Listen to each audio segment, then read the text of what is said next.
आशा करता हूं कि मैं अपना वक्तव्य रखूं। अध्यक्ष महोदय, मैं सबसे पहले आपका आभार प्रकट करता हूं कि आपने इंडिया अलायंस के इस अविश्वास प्रस्ताव को आपने स्वीकार किया।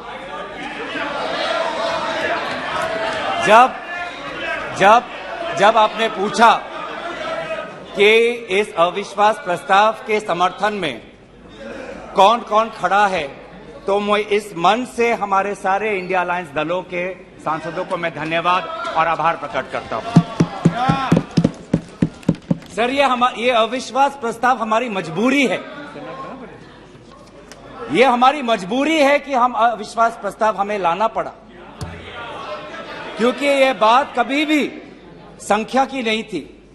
ये बात हमेशा इंसाफ की थी, मणिपुर के इंसाफ की थी। आप पहले प्रस्ताव रख दो। आप पहले सर, प्रस्ताव मैंने आपसे अनुमति मांगा, मैं प्रस्ताव आगे करता हूं। मैंने शुरुआत में उनकी अनुमति मांगी। मैं ये इंसाफ मणिपुर की है, मणिपुर के लिए है। इंसाफ है। मैं पढ़ूं महोदय, मैं निम्नलिखित प्रस्ताव पेश करता हूं कि ये सभा मंत्री परिषद में विश्वास का भाव व्यक्त करती है। सर, अध्यक्ष महोदय, ये अविश्वास प्रस्ताव मणिपुर के लिए हम लाए हैं, इंडिया अलायंस, क्योंकि मणिपुर आज इंसाफ मांगता है। मणिपुर का युवा इंसाफ मांगता है, मणिपुर की बेटी इंसाफ मांगती है, मणिपुर के किसान इंसाफ मांगते हैं, मणिपुर के छात्र इंसाफ मांगते हैं। और मार्टिन लूथर किंग ने कहा है कि अगर कहीं भी नाइंसाफी हो तो वो हर जगह के लिए इंसाफ का खतरा बन सकता है। Injustice anywhere is a threat to justice everywhere. तो ये जो घटनाएं मणिपुर में हो रही है, इसको ये हम ना समझे कि उत्तर पूर्वांचल के किसी कोने में हो रहा है, ये भारत में हो रहा है। सर, अगर मणिपुर जल रहा है तो भारत जल रहा है। अगर मणिपुर में आग लगी है तो भारत में आग लगी है। अगर मणिपुर विभाजित हुआ है तो भारत विभाजित हुआ है। तो आज हम सिर्फ मणिपुर की बात नहीं कर रहे, हम भारत की बात कर रहे हैं। सर, हमारी मांग स्पष्ट थी कि देश के मुखिया होने के नाते प्रधानमंत्री सदन में आए, अपनी बात रखे, अपनी संवेदना प्रकट करे और उस पर सारे पार्टी समर्थन दे और मणिपुर को एक संदेश जाए कि इस दुख की घड़ी में पूरा सदन मणिपुर के साथ है, हम मणिपुर में शांति चाहते हैं। यह हमारी अपेक्षा थी। लेकिन अफसोस की बात है कि ऐसा नहीं हुआ। प्रधानमंत्री महोदय ने एक मौन व्रत लिया कि सदन में ना लोकसभा में कुछ बोलेंगे, ना राज्यसभा में कुछ बोलेंगे। और इसीलिए अध्यक्ष महोदय, ये नौबत आनी पड़ी कि हम अविश्वास प्रस्ताव के द्वारा प्रधानमंत्री मोदी जी का मौन व्रत हम तोड़ना चाहते हैं। सर, साफ 3 सवाल है प्रधानमंत्री महोदय से। सवाल पहला कि आज तक वो मणिपुर क्यों नहीं गए? राहुल जी गए, इंडिया अलायंस के विभिन्न पार्टीज गए, गृह मंत्री जी गए, एमओएस होम गए, पर देश के मुखिया होने के नाते प्रधानमंत्री मोदी जी क्यों नहीं गए? यह है सवाल पहला। सवाल दूसरा कि लगभग 80 दिन क्यों लगे प्रधानमंत्री मोदी जी को मणिपुर पे कुछ बोलने के लिए, और जब बोले तो सिर्फ 30 सेकंड के लिए बोले, और उसके पश्चात आज तक भी प्रधानमंत्री मोदी जी की तरफ से ना कोई संवेदना का शब्द, ना कोई शांति की याचना। मंत्री मंडल बोल रहे हैं कि हम बोलेंगे। आप बोलें, आपको किसी ने नहीं रोका। लेकिन प्रधानमंत्री मोदी जी एक प्रधानमंत्री होने के नाते उनके शब्दों में जो महत्व है वो किसी मंत्री के शब्दों में नहीं है। माफ कीजिएगा,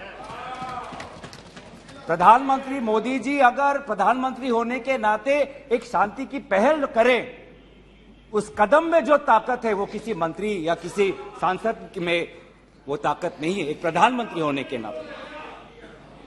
सवाल हमारा तीसरा कि प्रधानमंत्री जी ने आज तक मणिपुर के मुख्यमंत्री को बर्खास्त क्यों नहीं किया? आपने गुजरात में जब निर्वाचन आए, गुजरात में जब आपको अपनी राजनीति करनी थी तो गुजरात में मुख्यमंत्री बदल दिए, एक बार नहीं 2 बार। उत्तराखंड में निर्वाचन आ रहे थे तो उत्तराखंड में 1 बार 2 बार 3 बार 4 बार शायद आपने मुख्यमंत्री बदल किए। त्रिपुरा में निर्वाचन आए तो त्रिपुरा में भी आपने निर्वाचन आपने से पहले अब मुख्यमंत्री को बदला। मणिपुर के मुख्यमंत्री में ऐसा क्या आपने विशेष आपका आशीर्वाद आप दे रहे हैं जिन्होंने खुद कबूल किया है कि आज मेरे कारण एक इंटेलिजेंस फेलियर हुआ है? ये 3 सवाल हैं सर, और शायद इन 3 सवालों का 3 उत्तर भी है। प्रधानमंत्री मोदी जी मणिपुर पर क्यों मौन हैं?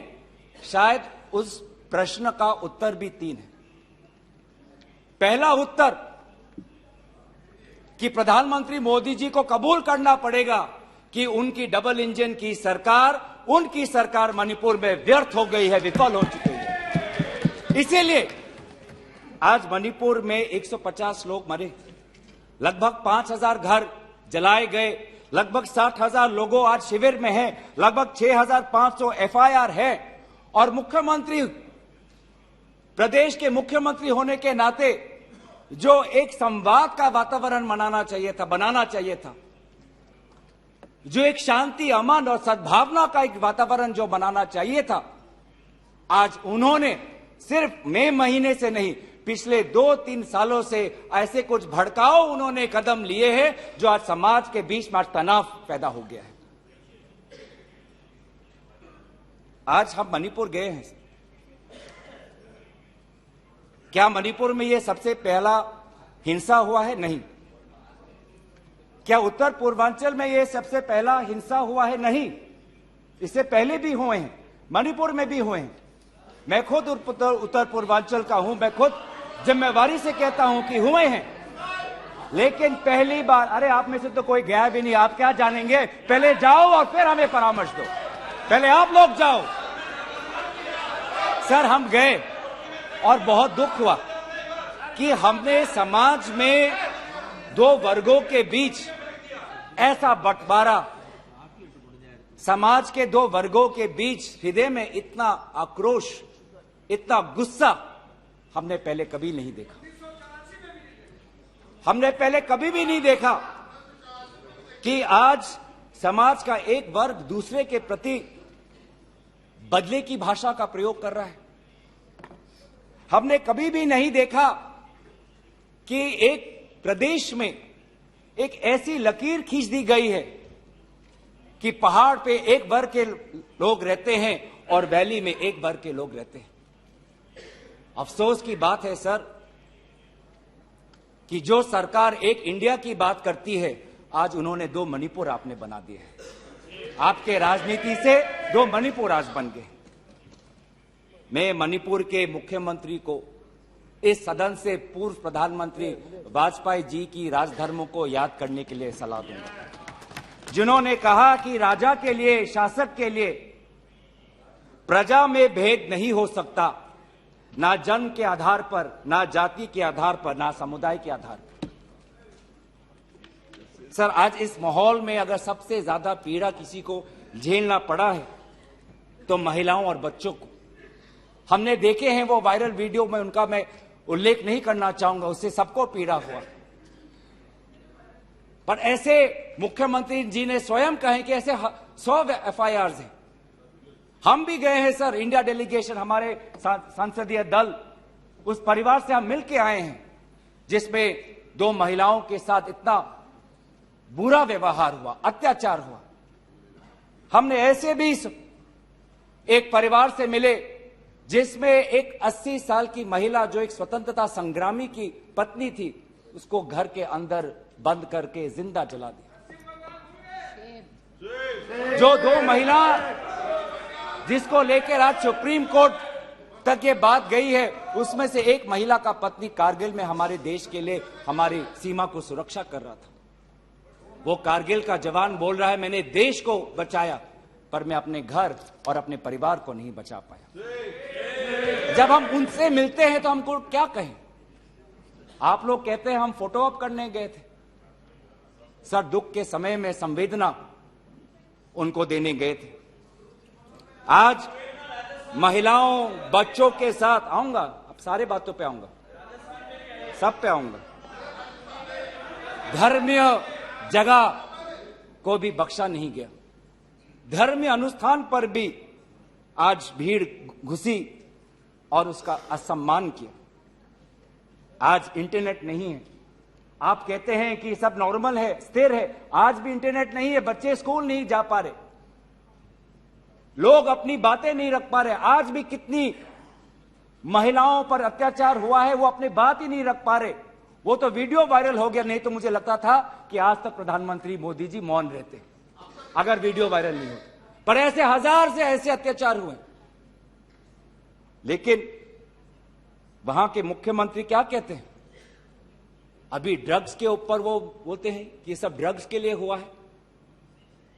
अध्यक्ष महोदय, बहुत गंभीर पूर्वक मैं ये बात अपने आपके समक्ष सदन में रख रहा हूं कि मणिपुर के मुख्यमंत्री के कार्यालय से जब एक ड्रग माफिया के बड़े नेता को वहां की पुलिस ने पकड़ा तो मुख्यमंत्री के दफ्तर से फोन गया कि उस ड्रग के माफिया को बचाओ, रिहा करो।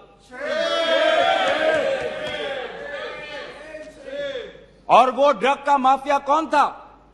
वो ड्रग का माफिया आप ही की दल के ऑटोनोमस डिस्ट्रिक्ट काउंसिल के चेयरमैन थे, जो वहां पे जब इटोचा सिंह को पकड़ा गया, लोयांग नांगबंग इटोचा, जब इस व्यक्ति को पकड़ा गया तो मुख्यमंत्री के दफ्तर से फोन गया कि इसको रिहा करो। और ये इटोचा कौन है? वहीं के राज्य सरकार के पीएचई मिनिस्टर सुशील द्रो के भाई हैं। आज ये इन सरकार राज्य में ड्रग्स की बात करते हैं, ड्रग्स के साथ मुख्यमंत्री महोदय के दफ्तर का ताल्लुकात है। ये बात मैं नहीं कर रहा, वो पुलिस अफसर जिनको इनकी राज्य सरकार ने मेडल दिया, वो आज वो बात कर रही है कि ये सरकार ने मुझे मेडल दिया और यही सरकार मुझे ड्रग्स से जुड़े हुए इनके दल के नेताओं को छोड़ने के लिए कह रही है। उन्होंने अपना मेडल वापस कर दिया राज्य सरकार। पॉपी फार्मिंग की बात करते हैं। आज आपका ही narcotics and affairs of border NAB ये कहता है the scale of poppy plantation in Manipur has spread across 15,400 acres of land in the hills between 2017 and 2023। 2017 में आपकी सरकार आई थी।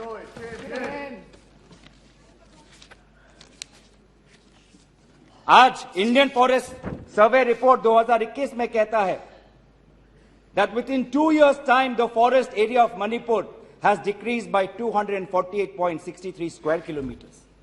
ये आपके सरकार के नजर के सामने वहां के जंगलों को काटा जा रहा है और पॉपी फार्मिंग को बढ़ावा दिया जा रहा है।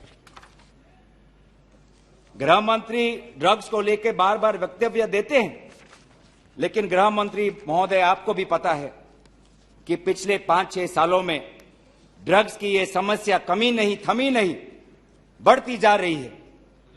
लगभग 2017 में एनसीआरबी का डेटा है 1113 केसेस, 2021 में 3611। तो ड्रग्स की समस्या आज बढ़ती जा रही है। तो कहीं ना कहीं प्रधानमंत्री जी चाहते हैं कि वो मौन रहे ताकि उनकी राज्य सरकार की छवि धूमिल ना हो, क्योंकि उनको छवि से लगाव है। चाहे लोगों पे अत्याचार हो, ड्रग्स की समस्या बड़ी हो, ये उनके लिए महत्व नहीं रखता। पर जैसे कि मैंने कहा कि उनके मौन रहने का कारण 3 है, अभी तो मैंने सिर्फ एक कारण का उजागर किया। और दूसरा कारण यह है, और बहुत मैं सम्मानपूर्वक ये बात कहना चाहता हूं, दूसरा कारण प्रधानमंत्री मोदी जी का मौन रहने का यह है कि आज भारत केंद्र सरकार का गृह विभाग और राष्ट्रीय सुरक्षा सलाहकार आज विफल हुए हैं। क्या हो रहा है मणिपुर में? 5,000 से ज्यादा हथियार आज लोगों के हाथों में है। लगभग 35 पुलिस स्टेशंस में भीड़ वहां जाकर वहां से हथियार अपने साथ ले जाते हैं।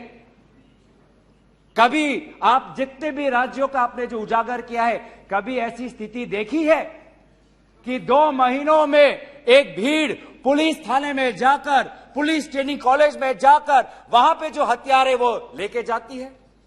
क्या क्या हथियार ले गए हैं? क्या क्या हथियार लूट के ले गए हैं?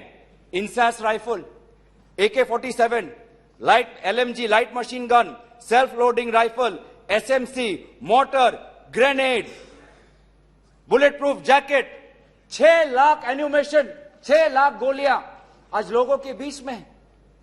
कि यह राष्ट्रीय सुरक्षा का मामला नहीं है? कहां है राष्ट्रीय सुरक्षा सलाहकार? ये जो बंदूक है, ये जो गोलियां हैं, किस पर चलाएंगे? ये गोलियां हमारे भारतीय सेना के नौजवानों पे चलाएंगे। ये गोलियां मणिपुर के पुलिस पर चलाए जाएंगे। ये गोलियां मणिपुर के निहत्थे लोगों पर बरसाए जाएंगे। क्या क्या आपने आज ये जो हथियार है सिर्फ मणिपुर तक सीमित नहीं रहेंगे सर। लगभग ये जो 6 लाख एम्यूनेशन है, गोला बारूद है, AK-47, ये तो युद्ध के हथियार है, ये युद्ध के अस्त्र है। ये सिर्फ मणिपुर तक नहीं सीमित रहेंगे, ये आज उत्तर पूर्वांचल में भारत के अलग अलग जगह में ये हथियार जाएंगे और भारत के समाज को आज अशांति का वातावरण बनाएंगे। तो क्या कर रहे हैं आप? आज दुख की बात है कि अभी मुख्यमंत्री पहले तो समाज पर दोष ठहरा रहे थे, अब मुख्यमंत्री, मणिपुर के मुख्यमंत्री केंद्र सरकार और असम राइफल्स पे आज निशाना साध रहे हैं। आज ही हमें सुनने में मिला कि असम राइफल्स, जिसको जिम्मेवारी दी गई है देश को, लोगों को बचाने के लिए, उनको हटाया जा रहा है। मुख्यमंत्री के घर के जो विधायक हैं, मैं उनका नाम नहीं लूंगा, वो पूछते हैं कि इतने हथियार कहां से आए? क्या कर रही है केंद्रीय शासित सुरक्षा दल? ये असम राइफल्स किसके अनुसार काम करता है? ये असम राइफल्स गृह विभाग के मंत्रालय से इनको निर्देश दिया जाता है। तो एक ऐसी व्यवस्था बन गई है मणिपुर में कि मणिपुर के पुलिस आज असम राइफल्स के जवान पर उंगली उठा रहे हैं, असम राइफल्स के जवान आज मणिपुर के पुलिस पर उंगली उठा रही है। ये बना है 21वीं सदी के भारत में। ऐसे हम समाधान कर रहे हैं पिछले 3 महीनों से।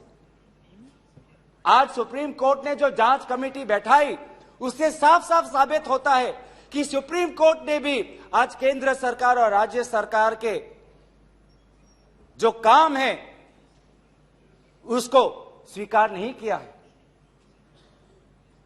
आज इसीलिए कमेटी बैठाई गई है। मैं पूछना चाहूंगा कि गृह मंत्री, आपने एक 51 मेंबर्स का कमेटी बैठाया, कितने बार वो कमेटी बैठी? आप 3 दिन थे, आप वहां पे गए, 51 आपने एक पीस कमेटी बैठाई, अच्छी बात है, लेकिन वो कमेटी आज तक असफल रही।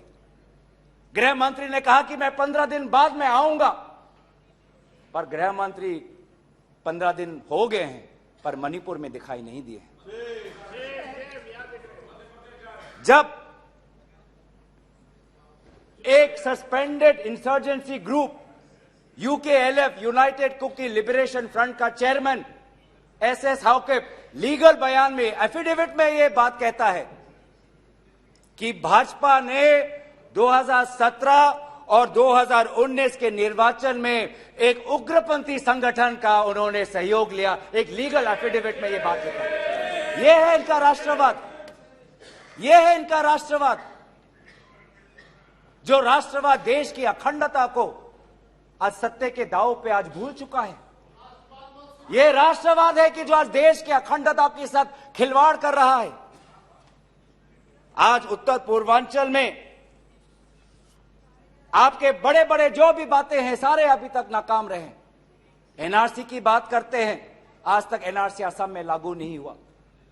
सीएए की बात करते हैं, ऐसा एक माहौल वहां पे हुआ कि पूर्व जापान के प्रधानमंत्री असम नहीं जा पाए। नागा पीस फ्रेमवर्क 8 साल हो गए, अभी तक हमने नहीं देखा कि ये नागा पीस फ्रेमवर्क में हुआ क्या है। गृह मंत्री आज नागा विधायक से अलग से मिलते हैं, मणिपुर के से आए हुए कुकी विधायक से अलग से मिलते हैं। क्यों नहीं आप सबको एक साथ मिलकर बुलाएं और शांति की अपेक्षा करें? ये अलग अलग मीटिंग क्यों? ऐसे उत्तर पूर्वांचल की समस्या नहीं सुलझेगी कि अगर आप समाज, जाति, धर्म के आधार पर बंटवारा करें। आपको साथ में लेना पड़ेगा। पहली बार हम ये देख रहे हैं कि 2 उत्तर पूर्वांचल के राज्य असम और मिजोरम के पुलिस अफसर एक दूसरे पे गोली चला रहे। ये आपकी राष्ट्रीय सुरक्षा की नीति है। इसी बात का उजागर राहुल गांधी जी ने इस सदन में किया था जब उन्होंने आपको चेतावनी दी थी कि आप उत्तर पूर्वांचल के साथ खिलवाड़ कर रहे हो। उत्तर पूर्वांचल हमारे देश का हिस्सा है, इन्होंने कहा था। आज जो तीसरा कारण मैं आना चाहता हूं जिसके कारण प्रधानमंत्री मोदी जी मौन है। पहला, उनकी राज्य सरकार विफल थी। दूसरा, उनका गृह विभाग और राष्ट्रीय सुरक्षा सलाहकार विफल रहे। और तीसरा, प्रधानमंत्री मोदी जी के मौन रहने का कि वो अपनी भूल कबूल करना नहीं चाहते।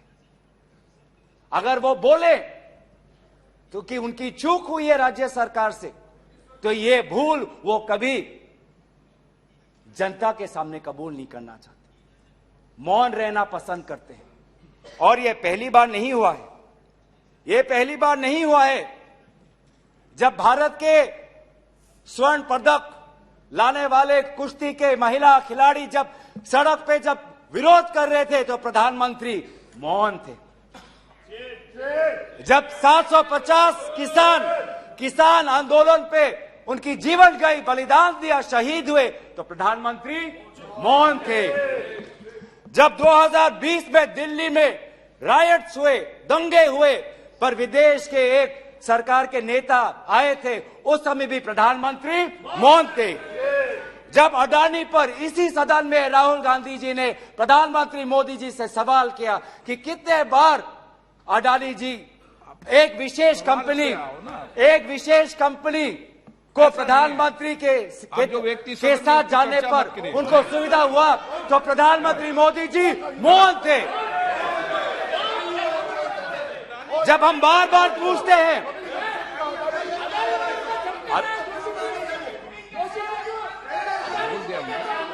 सर बड़ी आश्चर्य की बात है कि सर कि अभी तक मैंने प्रधानमंत्री का नाम लिया, अभी तक मैंने मुख्यमंत्री का नाम लिया, अभी तक मैंने गृह मंत्री का नाम लिया, अभी तक इनकी तरफ से विरोध नहीं आया, लेकिन जब एक विशेष कंपनी के मालिक का नाम लिया तो ये सारे मंत्री और सांसद खड़े हो गए।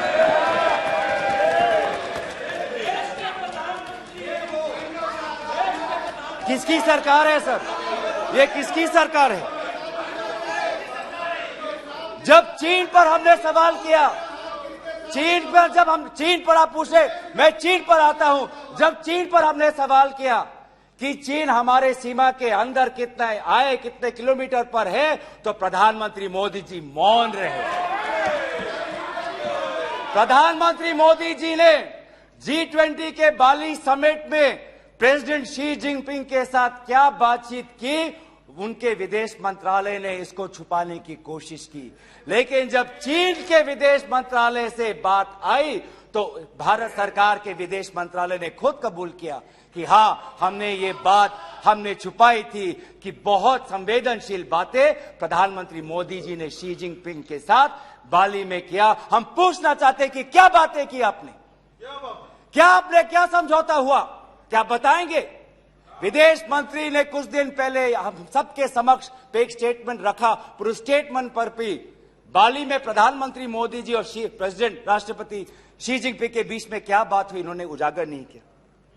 आप चीन की बात करते हैं, आप चीन की बात करते हैं, तो प्रधानमंत्री मोदी जी जब जम्मू कश्मीर के पूर्व राज्यपाल ने कहा कि उन्होंने प्रधानमंत्री को फोन किया था, तो पूर्व ये राज्यपाल ने क्या कहा कि उनको चुप रहने का सलाह उनको मिला। प्रधानमंत्री मोदी जी मौन रहे। जब पूर्व एक राज्यपाल ने कहा कि हमने सुरक्षा मांगी थी हमारे पुलवामा के जवानों के लिए, लेकिन हमको कोई सुरक्षा नहीं मिली, जब ऐसा गंभीर बात एक पूर्व राज्यपाल, आपकी ही चुनी हुई राज्यपाल ने रखा, तो प्रधानमंत्री मोदी जी मौन रहे। जब कोविड में सेकेंड वेव में लोग के सांसों में, फाफड़ों में ऑक्सीजन नहीं था, तब प्रधानमंत्री पश्चिम बंगाल में वोट मांग रहे थे। जब मणिपुर में महिलाओं पर अत्याचार हो रहा था, तो प्रधानमंत्री जी कर्नाटक में वोट मांग रहे थे। ये कैसा राष्ट्रवाद है?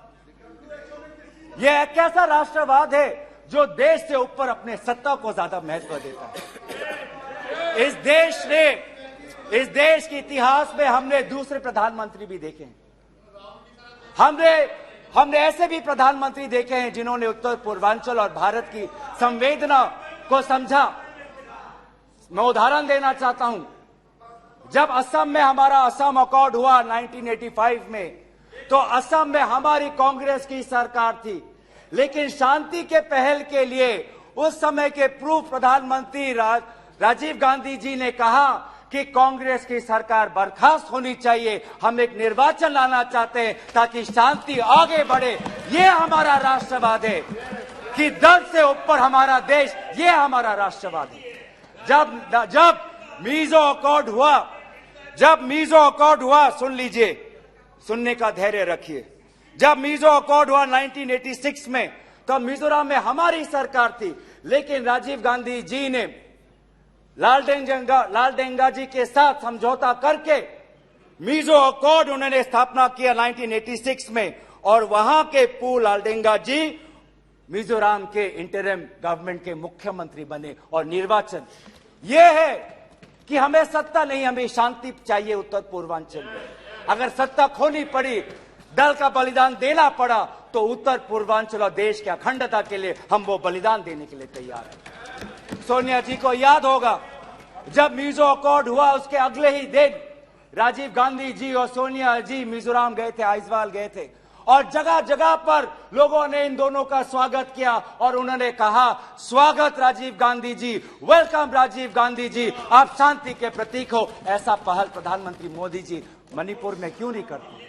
हम उनका समर्थन करेंगे, हम उनका समर्थन करेंगे। इस सदन में जब 2012 में असम में कोकराझार में जब हिंसा हुआ, तो इस सदन में, लोकसभा में, राज्यसभा में प्रधानमंत्री, हमारे पहले प्रधानमंत्री डॉक्टर मनमोहन सिंह जी ने इस सदन में उन्होंने बात रखी। जब कोकराझार में जब हिंसा हुआ, तो उसके 7 दिन बाद प्रधानमंत्री मनमोहन सिंह जी वहां पर गए और उन्होंने कहा, क्या कहा? उन्होंने कहा असम में जाकर, we are one people, we are one nation, we must live together as such, we must restore peace and calm throughout the area. ऐसी बातें प्रधानमंत्री मोदी जी क्यों नहीं करते? चलिए मेरे दल का नहीं, मैं आपके दल का उदाहरण देता हूं। जब 2002 में गुजरात में जब दंगे हुए, तो उस समय के प्रधानमंत्री वाजपेयी जी गुजरात गए थे, शाह आलम के वो रेफ्यूजी कैंप में गए थे। तो सीधा सर, मैं प्रधानमंत्री जी से 3 में हमारी याचना है। 3 हमारे याचना है। याचना 1 कि वो सदन में आकर अपनी बात रखे, लोकसभा में आए और राज्यसभा में भी जाएं, लोकसभा में भी आए और राज्यसभा में भी जाए। हमारी याचना दूसरा कि वो मणिपुर जाए और पूरे पार्टी को लेके जाए। ये बात हमने सदन के प्रारंभ होने से भी पहले कहा था कि अगर प्रधानमंत्री पूरा मणिपुर को में एक ऑल पार्टी डेलीगेशन लेके जाएंगे तो हम सब उसमें शामिल होंगे।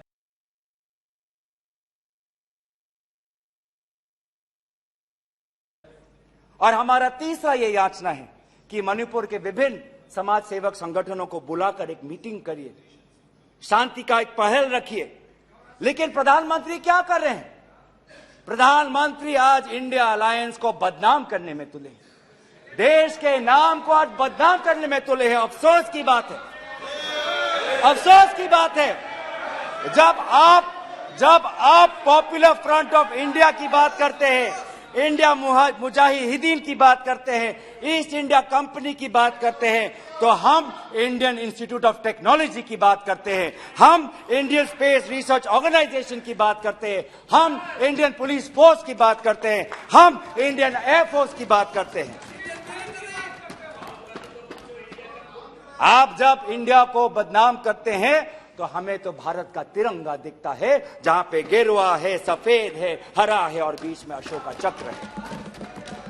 आज नफरत एक हथियार बन चुका है, नफरत एक हथियार बन चुका है वोट जीतने के लिए। वो चाहे मणिपुर में हो, वो चाहे हरियाणा में हो, वो चाहे कर्नाटक में हो, वो चाहे मध्य प्रदेश में हो।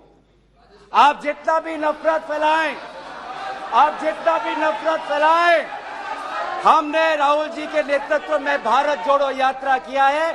आपके नफरत के बाजार में हम जगह जगह पे मोहब्बत का दुकान खोलेंगे। हम संविधान की सुरक्षा करेंगे। Our constitution that talks about equality, liberty, justice, fraternity, हम इस संविधान के आदर्शों की हम सुरक्षा करेंगे। आप पूंजीपतियों का विकास चाहते हैं, सबका विकास कहते हैं, लेकिन करते हैं पूंजीपतियों का विकास, और वो भी सिर्फ 6 पूंजीपतियों का। आज भारत में एक ऐसा हमने व्यवस्था देखा है कि 6 कंपनियों के पास आज 25% पोर्ट है, 45% सीमेंट प्रोडक्शन है, 33% स्टील प्रोडक्शन है, 60% टेलीकॉम प्रोडक्शन है, 45% कोल प्रोडक्शन है। ये है आपका विकास का मॉडल, ये है आपका विकास का मॉडल। मैं उस कंपनी का नाम नहीं लूंगा जिससे आप उत्तेजित हो जाते हैं, लेकिन दूसरे कंपनी को तो नाम ले सकता हूं। ये कैसा प्रक्रिया है सर? ये कैसा कॉम्पिटेटिव इकोनॉमी बना रहे हैं? जब अप्रैल 2030 में श्री सीमेंट संघी इंडस्ट्रीज को खरीदना चाहता है, तो जून में ही श्री सीमेंट पर आईटी का डिपार्टमेंट का रेड होता है, और जुलाई 2023 में श्री सीमेंट एक्विजिशन से बाहर निकलता है, और अगस्त में अडानी का अंबुजा सीमेंट संघी इंडस्ट्री को खरीदता है। ये इकोनॉमी बना रहे हैं, ऐसा इकोनॉमी आप बनाएंगे? हम चाहते हैं पूंजीपतियों का विकास नहीं, हम चाहते हैं कि किसान का विकास हो जिससे राहुल जी मिले हैं। हम चाहते हैं वो मैकेनिक का विकास हो जिससे राहुल जी मिले हैं। हम चाहते हैं वो फैक्ट्री वर्कर का विकास हो जिससे हमारे पास आते हैं, वो स्मॉल बिजनेस, वो ट्रेडर्स जो हमारे पास आते हैं, हम उनका विकास चाहते हैं। आप गरीबों की बात करते हैं, आपने गरीबों के साथ विश्वासघात किया है। आज टमाटर 2050 केजी में, पेट्रोल 102 लीटर का, एलपीजी 1200 रुपए सिलेंडर का, मिल्क आज दूध के दाम पे। आपको इकोनॉमी की बात करते हैं, लार्जेस्ट फास्टेस्ट ग्रोइंग इकोनॉमी की बात करते हैं, जाइए ये भाषा उस आजाद मंडी के उस आदमी के सामने वो रखिए जिसके आंसू आज पूरे देश ने देखा है, जो कहता है रो रो के कि मेरे पास पैसा नहीं है। ये जीडीपी और फास्टेस्ट ग्रोइंग इकोनॉमी की बातें उनको समझाइएगा। आजादपुर मंडी में राहुल जी गए, आप किसान की बात करते हैं, आपके डेटा में आज हमको मिला है कि लगभग 10,000 किसानों ने आत्महत्या कर दी है, जिसमें से किसान है, श्रमिक है, कल्टीवेटर्स है। ये है पार्लियामेंट में आज उत्तर आता है कि एमजीएनरेगा में 5 करोड़ लोगों को आज एमजीएनरेगा से बाहर कर दिया है। ये आपका विकास है? तो सर ये आप गरीबों पे विश्वासघात करिए, हम राजस्थान की तरह देश में महंगाई में हम राहत लाएंगे। आप आदिवासियों में अत्याचार करें, हम आदिवासी छात्र, महिलाओं और एनजीओ के साथ हम भारत को हम जोड़ेंगे और इंडिया को जिताएंगे। India that is a union of states we will protect and we will win. जो 2024 में भारत जीतेगा, इंडिया जीतेगा, इतना अहंकार मत करिए। इन्हीं बातों के साथ मैं अपना प्रस्ताव यहीं पे रखता हूं। धन्यवाद। देश विदेशातील प्रत्येक घडामोडींचे लाईव्ह अपडेट मिळवण्यासाठी आता साम टीव्हीच्या सर्व सोशल मीडिया प्लॅटफॉर्मला लाईक, फॉलो आणि सबस्क्राईब करा. तसंच सर्व नोटिफिकेशनसाठी बेल आयकॉन प्रेस करायला विसरू नका.